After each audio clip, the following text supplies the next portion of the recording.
Mbak ini bilang MBG makan anggaran pendidikan. Tahukah kamu anggaran MBG tahun 2026 mengambil 223 triliun dari anggaran pendidikan? Nah, Mbak ini menyebar narasi yang menyebut bahwa program makan bergizi gratis atau MBG mengambil 223 triliun dari anggaran pendidikan, bahkan dibandingkan dengan gaji guru honorer. Kedengarannya berpihak, tapi apakah benar secara data dan tata kelola negara? Mari kita bahas.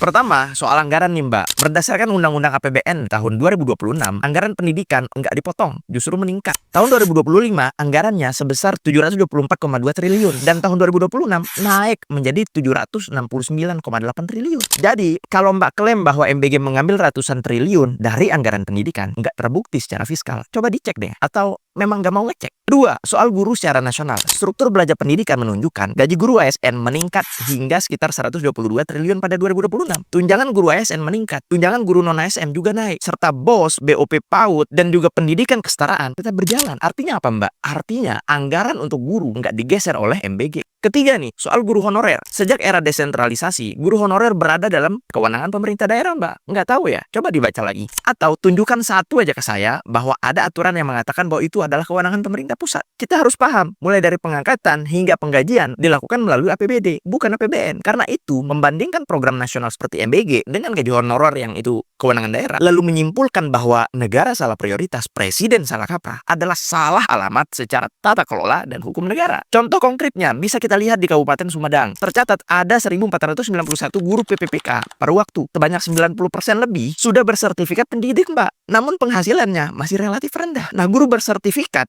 menerima sekitar 2 juta sampai 2,2 juta per bulan. Sementara yang belum bersertifikat itu hanya menerima 250.000 sampai 720.000 per bulan. Ini menunjukkan bahwa persoalan guru honorer sampai PPPK berakar pada kapasitas fiskal daerah dan desain kebijakan lokal, bukan pada MBG, apalagi dibandingkan sama MBG. Keempat nih, soal perbandingan anggaran. Narasi 12 hari anggaran MBG bisa menggaji guru honorer setahun adalah false equivalent klasik yang terus diulang-ulang. Sehingga apa? Sehingga karena terus diulang, seolah-olah benar. Padahal salah kaprah. Mbak, gini ya, negara itu nggak bekerja dengan logika kas tunggal, melainkan dengan pembagian fungsi, tujuan kebijakan, dan kewenangan. Dan negara itu, bahkan presiden pun nggak bisa sembarangan mengambil keputusan tanpa ada aturan. Dan gini Mbak, mengkritisi MBG dari sisi outcome dan evaluasi dampak itu sah dan penting. Tapi membangun narasi soal MBG memangkas dana pendidikan dan menelantarkan guru nggak didukung oleh data APBN maupun desain kebijakan. Keberpihakan kebijakan harus diukur dari data, struktur anggaran, dan kewenangan Mbak. Bukan dari perbandingan semu yang terdengar bermoral. Gitulah kira-kira Mbak. Gimana menurut kalian? Jangan lupa follow.